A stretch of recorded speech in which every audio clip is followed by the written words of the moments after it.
सोचिए जरा, कल सुबह आप सोकर उठते हैं और टीवी पर ब्रेकिंग न्यूज आती है कि स्वेज नहर पूरी तरह से बंद हो गई है। ये वाकई डरावना सपना है। बिल्कुल, मतलब दुनिया का 12% व्यापार बस एक झटके में रुक गया है। हजारों मालवाहक जहाज समंदर में ऐसे ही फंसे हुए हैं। हाँ, और हर एक गुजरते घंटे के साथ वैश्विक अर्थव्यवस्था को करोड़ों डॉलर का भारी नुकसान हो रहा है। सही बात है। सुनने में तो ये किसी हॉलीवुड थ्रिलर फिल्म का सीन लगता है ना? लेकिन असल में ये हमारे रोजमर्रा के जीवन पर सीधा प्रहार है। एकदम सही कह रहे हैं आप, ये कोई दूर की बात नहीं है। तो आज की इस विस्तृत चर्चा का, या कहें इस गहन विश्लेषण का, हमारा मुख्य मकसद यही समझना है, हमारे पास मौजूद तमाम स्ट्रैटेजिक और आर्थिक स्रोतों का विश्लेषण करके हम ये डिकोड करेंगे कि कैसे ये ग्लोबल ट्रेड रूट्स सिर्फ अंतर्राष्ट्रीय राजनीति का हिस्सा नहीं है। या जो नया स्मार्टफोन बाजार में आएगा वो कितना महंगा होने वाला है। अगर मैं इसे एक हाई स्कूल के छात्र के लिए बिल्कुल आसान भाषा में समझाऊं, तो ये व्यापारिक रास्ते दुनिया के शरीर की नसों की तरह है, मतलब ब्लड वेसल्स की तरह। बहुत ही सटीक उदाहरण है। हाँ, तो अगर एक भी नस ब्लॉक होती है तो खून का बहाव रुकेगा और पूरा का पूरा सिस्टम धड़ाम से बैठ जाएगा। और इतिहास इस बात को बार बार साबित भी कर चुका है। जो देश इन नसों को, मतलब इन रास्तों को कंट्रोल करता है, वही भविष्य की वैश्विक अर्थव्यवस्था की धड़कन को नियंत्रित करता है। तो ये सिर्फ माल ढोने का कोई सामान्य लॉजिस्टिक ऑपरेशन नहीं है ना? बिल्कुल नहीं। ये रणनीतिक सर्वाइवल का एक बहुत ही निर्मम खेल है। इसमें जो कमजोर पड़ता है वो हमेशा के लिए पीछे छूट जाता है। तो इसी सर्वाइवल गेम के सबसे पुराने और सबसे अहम खिलाड़ी की बात करते हैं। स्वेज नहर, भूमध्य सागर को लाल सागर से जोड़ने वाला ये संकरा सा रास्ता। हाँ। जब भी हम ट्रेड रूट्स या व्यापारिक रास्तों की बात करते हैं तो हमारी चर्चा हमेशा यहीं से क्यों शुरू होती है? देखिए, क्योंकि स्वेज नहर ने ही आधुनिक दुनिया को चोक पॉइंट का असली मतलब समझाया था। चोक पॉइंट मतलब जहाँ से गला रेता जा सके। हाँ, एक ऐसा संकरा रास्ता जिस पर नियंत्रण करके आप पूरे व्यापार को रोक सकते हैं। इसके लिए हमें 1956 के सुएज संकट को देखना होगा। 1956 में क्या हुआ था? उस समय मिस्र के राष्ट्रपति गमाल अब्दुल नासिर ने अचानक इस नहर का राष्ट्रीयकरण कर दिया था। उस एक फैसले ने ब्रिटेन और फ्रांस जैसी तत्कालीन महाशक्तियों को रातों रात सैन्य हमला करने पर मजबूर कर दिया। मतलब सिर्फ एक नहर के कब्जे के लिए सीधा युद्ध? बिल्कुल, क्योंकि उन्हें समझ आ गया था कि ये पानी का रास्ता उनकी पूरी अर्थव्यवस्था की गर्दन है। अगर ये बंद हुआ तो उनके कारखानों में कच्चा माल नहीं पहुंचेगा। बाप है। ये एक घटना ने ग्लोबल शिपिंग के नियम हमेशा के लिए बदल दिए। दुनिया को दिखाया कि कैसे एक छोटा सा भौगोलिक चोक पॉइंट बड़े बड़े अंतर्राष्ट्रीय गठबंधनों को घुटनों पर ला सकता है। ये तो ऐतिहासिक बात हो गई। अगर हम आज के समय में देखें तो लाल सागर में हूती विद्रोहियों के हमलों ने जो तबाही मचाई है वो हम सब रोज न्यूज में देख रहे हैं। हाँ, और ये चोक पॉइंट्स के खतरे का एकदम ताजा उदाहरण है। लेकिन मैं इसे थोड़ा ग्राउंड लेवल पे समझना चाहती हूँ। मान लीजिए लाल सागर में कोई ड्रोन गिरता है, तो भारत के किसी छोटे शहर में बैठे एक आम इंसान की जेब पर इसका असर कैसे और क्यों पड़ता है? ये एक बहुत ही क्रूअल चेन रिएक्शन है।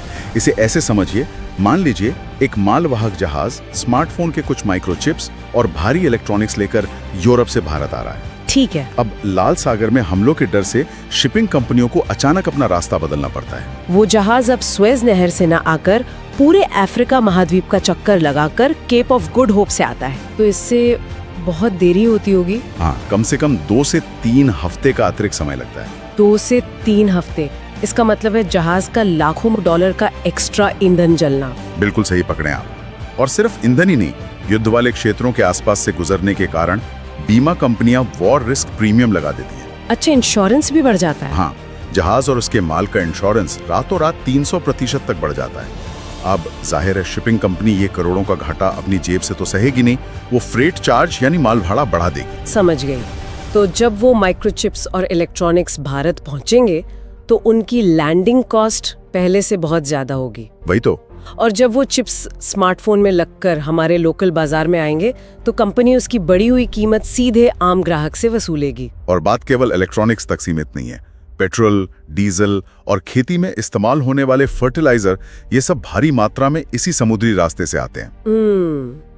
तो जब फर्टिलाइजर महंगा होता है तो किसान की लागत बढ़ती है। बिल्कुल, और अंततः बाजार में सब्जी और अनाज के दाम अचानक बढ़ जाते हैं। यानी समंदर में एक रुकावट सीधे तौर पर आम इंसान की रसोई तक महंगाई लाती है। ये तो वाकई बहुत डराने वाली स्थिति है। अगर समंदर के इन संकरे रास्तों पर इतना बड़ा जोखिम है तो क्या इसका कोई विकल्प नहीं है? विकल्प खोजना ही तो आज की सबसे बड़ी रणनीतिक चुनौती है। मतलब हम पूरी तरह से इन समुद्री चोक पॉइंट्स के भरोसे तो नहीं ले सकते ना? एकदम सही। और यहीं से दुनिया की बड़ी ताकतों का ध्यान जमीनी रास्तों की तरफ शिफ्ट हो रहा है। जमीनी रास्तों की तरफ? हाँ, देखिए, समंदर में अगर कोई रास्ता ब्लॉक हो जाए तो विकल्प ना के बराबर होते हैं। आपको पूरा महाद्वीप घूमना पड़ता है। लेकिन जमीनी रास्तों में अगर एक बॉर्डर पर तनाव है तो आप रेल या सड़क के दूसरे नेटवर्क का इस्तेमाल करके माल निकाल सकते हैं।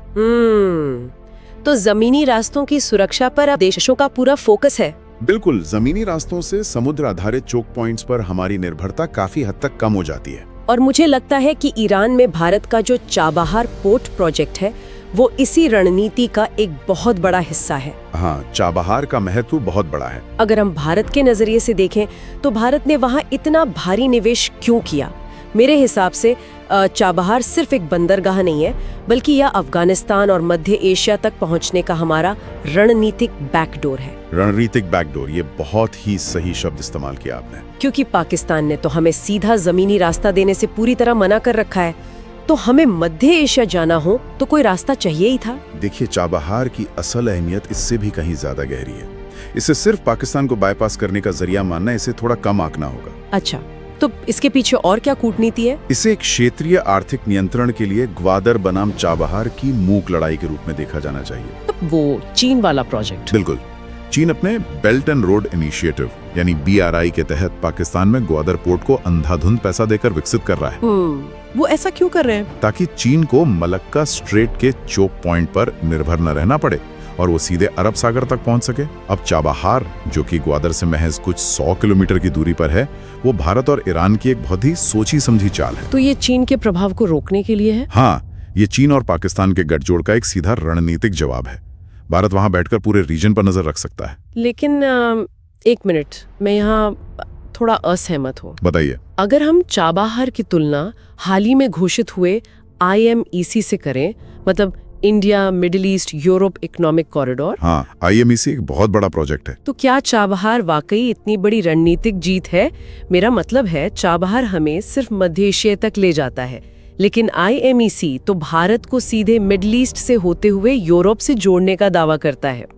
ये एक बहुत ही दिलचस्प बहस है। तो क्या हम चाबहार को जरूरत से ज्यादा तवज्जो नहीं दे रहे हैं IMEC के सामने?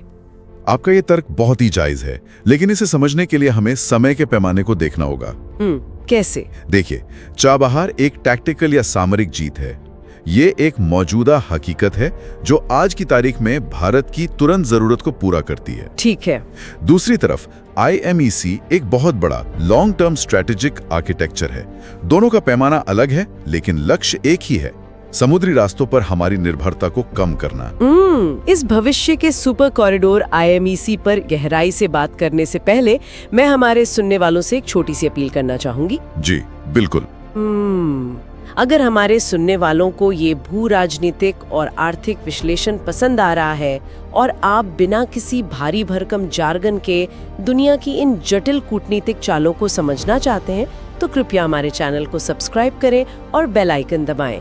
आपका एक क्लिक हमें भविष्य में ऐसे और भी गहराई वाले विश्लेषण लाने के लिए बहुत प्रोत्साहित करता है। तो चलिए वापस IMEC पर आते हैं, जिसके बारे में हम अभी बात कर रहे थे। हाँ, India middle east Europe economic corridor.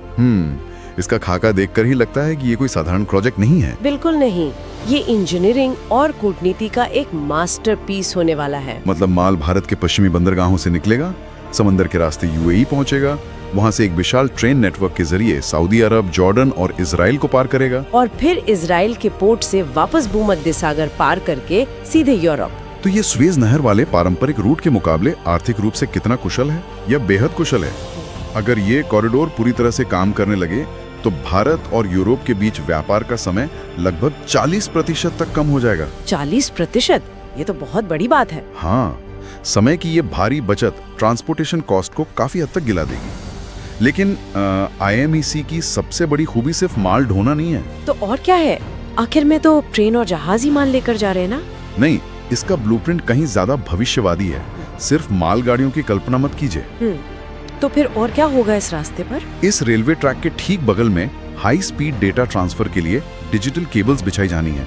अच्छा। साथ ही भविष्य की ऊर्जा जरूरतों को पूरा करने के लिए ग्रीन हाइड्रोजन और क्लीन एनर्जी के लिए पाइपलाइंस भी इसी कॉरिडोर का हिस्सा होंगे। यानी हम सिर्फ कंटेनर नहीं भेजेंगे, हम इसी रास्ते से डिजिटल डेटा और क्लीन एनर्जी भी यूरोप भेजेंगे। एकदम सही। यह तो पूरी तरह से गेम चेंजर है। इसका मतलब है कि भारत की ऊर्जा सुरक्षा की जरूरतें उसके दीर्घकालिक व्यापार मार्गों को पूरी तरह से आकार दे रही हैं। बिल्कुल।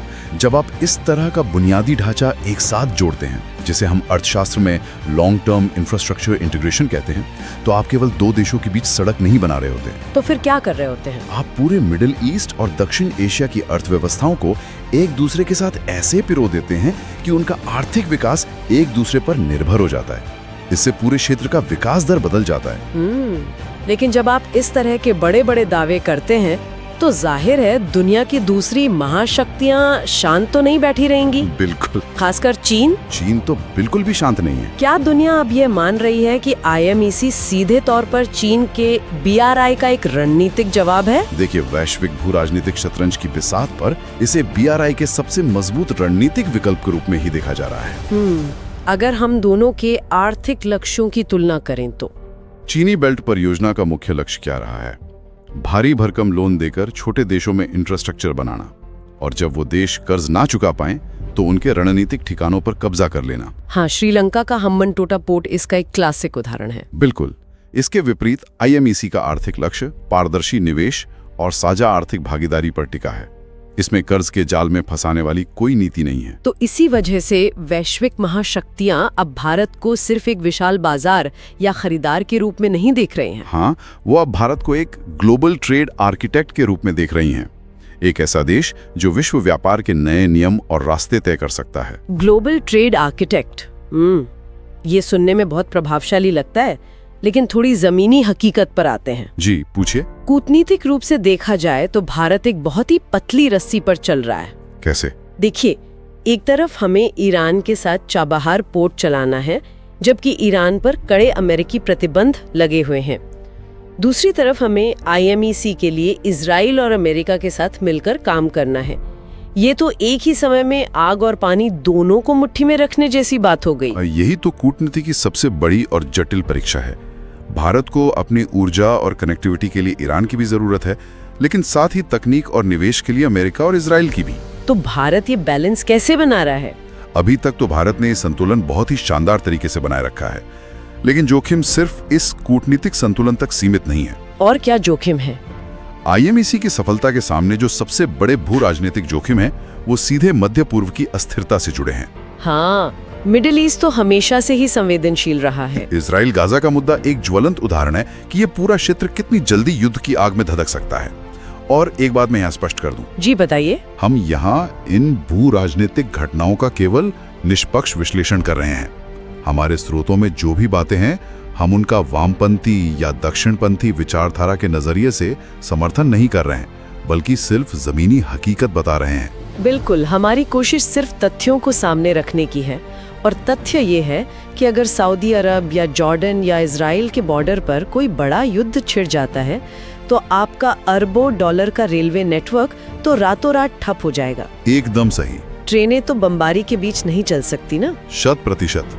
कोई भी क्षेत्रीय अस्थिरता सीधे तौर पर इस व्यापारिक गलियारे की दक्षता को बाधित कर सकती है, और अगर रेलवे ट्रैक्स ठप हुए तो फिर से दुनिया को उसी सप्लाई चेन क्राइसिस का सामना करना पड़ेगा जो हम आज लाल सागर में देख रहे हैं। इसका मतलब है कि कोई भी रास्ता 100% सुरक्षित नहीं है। जोखिम हर जगह है। जोखिम तो है, लेकिन रास्ते डाइवर्सिफाई करना जरूरी है। हाँ, एक बात तो साफ है कि भारत अपनी रणनीतिक निर्भरता में एक बहुत बड़ा बदलाव ला रहा है। हम पुरानी स्वेज नहर से अपना ध्यान हटाकर इन नए उभरते हुए गलियारों जैसे चाबहार और IMEC की ओर खिसक रहे हैं। और आर्थिक विश्लेषकों के नजरिए से देखें तो ये एक बहुत बड़ा रणनीतिक मास्टर स्ट्रोक है। वो कैसे? देखिए, जब आप नए रास्ते बनाते हैं तो आप विदेशी निवेश को एक भरोसा देते हैं।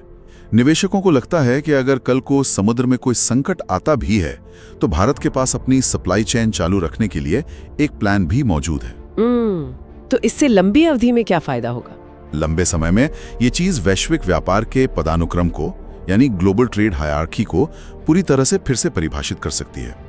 भारत के लिए इसका सीधा अर्थ है माल ढुलाई की लागत में स्थिरता। और जब सप्लाई चेन सुरक्षित रहेगी और लागत स्थिर रहेगी तो आम लोगों के लिए महंगाई हमेशा नियंत्रण में रहेगी। बिल्कुल, यही सबसे बड़ा अंतिम लक्ष्य है। तो अगर हम इस पूरी विस्तृत चर्चा का निचोड़ निकालें, स्वेज नहर एक पुरानी ऐतिहासिक शक्ति का प्रतीक है जो आज बहुत ज्यादा जोखिमों से घिरी है। हाँ, चाबहार पोर्ट भारत की एक तुरंत की सामरिक जरूरत है जो जमीनी रास्तों का महत्व साबित करती है और हमें एक रणनीतिक बैकडोर देती है। सही कहा। और IMEC वो भविष्य की एक बहुत बड़ी महत्वाकांक्षा है जो भारत को एक विश्व स्तरीय पावर प्लेयर बनाती है। मतलब भारत अब केवल बने बनाए व्यापारिक रास्तों को खोज नहीं रहा है, बल्कि अपने लिए नए रास्ते खुद बना रहा है। बहुत ही बेहतरीन तरीके से आपने इसे समेटा है। लेकिन इस चर्चा का अंत मैं एक ऐसे सवाल के साथ करना चाहूंगा जिस पर अमूमन हमारा ध्यान नहीं जाता। ऐसा कौन सा सवाल है? देखिए, आज हमने बहुत सारे भौतिक रास्तों की बात की, कंटेनर, मालवाहक जहाज, रेलवे लाइन और ग्रीन एनर्जी पाइपलाइन। हाँ बिल्कुल। लेकिन जरा गहराई से विचार करें, जब IMEC जैसे विशाल कॉरिडोर्स पूरी तरह से सक्रिय हो जाएंगे और उनके साथ बिछी डिजिटल केबल से खरबों बाइट्स का डेटा रोजाना गुजरेगा, तो उस डेटा और उसमें इस्तेमाल होने वाले आर्टिफिशियल इंटेलिजेंस के मानकों को कौन नियंत्रित करेगा? ये तो मैंने सोचा ही नहीं था। क्या ऐसा तो नहीं कि भविष्य का असली युद्ध माल ढोने वाले भौतिक रास्तों पर नहीं, बल्कि उन रास्तों से गुजरने वाले डेटा और AI तकनीक के स्वामित्व को लेकर लड़ा जाएगा? उफ, ये तो पूरी कहानी का नजरिया ही बदल देता है।